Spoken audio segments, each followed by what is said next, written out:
Баршаңызға қайырлы күн. Бүгін мен сіздерге өте дәмді болып шығатын, ешқандай тортты қажет етпейтін пирогтың рецептісімен бөлісемін. Ең алдымен бізге жұмыртқаның үстіне қантымызды салып, жақсылап тұрып миксерлейміз. Массамыз, яғни 2 есе ұлғаю керек. Ағарғанға дейін, дәл осылай ағарғанға дейін миксерлеуіміз қажет. Осы кезде үстіне жылы сүтімізді, сұйық майымызды құйып, тағы да бір араластырып жібереміз. Массаларымыздың барлығы біру керек. Осы кезде оның үстіне, алдын ала өлшенген оның үстіне 3 ас қасық какаомызды салып және разрыхлителімізді салып, барлығын жақсылап араластырамыз.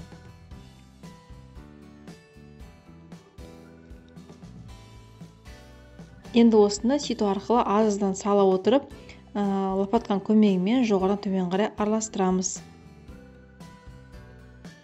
Бірден оның барын салып жүрмейді, жайлап сала отырып, осылай лопатканың көмегімен жоғарыдан төмен қарай араластырамыз. Міне осымен қамырымыз дайын.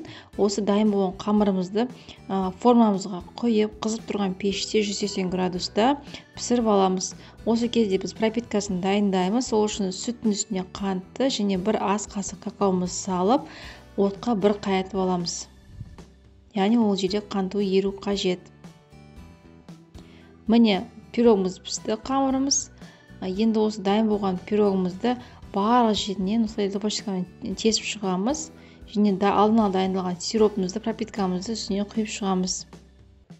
Жан-жаққа құюымыз керек. Әсіресе шеттерінен қараңыздар. Енді осы кезде сливки дайындаймыз. Сливкinin үстіне қант ұнтағын салып, жақсылап тұрып миксерлейміз. Миксерлегенде соңына дейін миксерлеу керек, қатты крем тәріздес болғанша. Міне дәл осындай крем тәріздес болу керек.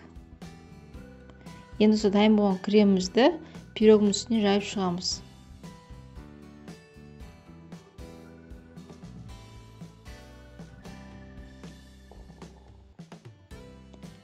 Сливкimiz жан-жаққа қастың көмегімен, не болмаса лопатканың көмегімен жайып шығамыз.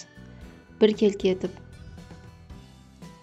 Жақ болғаннан кейін бетіне қалауынша өз еркіңізбен шоколадты құйсаңыздар болады, не болмаса мен сияқты какаоны осылай сүйіп шықсаңыздар болады. Және де дайын болғаннан кейін холодильникке 4-5 сағатқа міндетті түрде қойыңыздар. Міне осымен пирогымыз дайын.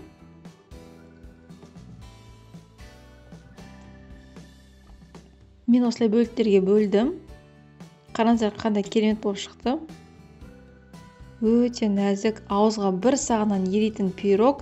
Міндетті түрде дайындап көріңіздер, еш өкінбеңіздер, мен сенімдімін. Арнама тіркеліп лайк басуды ұмытпаңыздар. Астарыңыз дәмді болсын.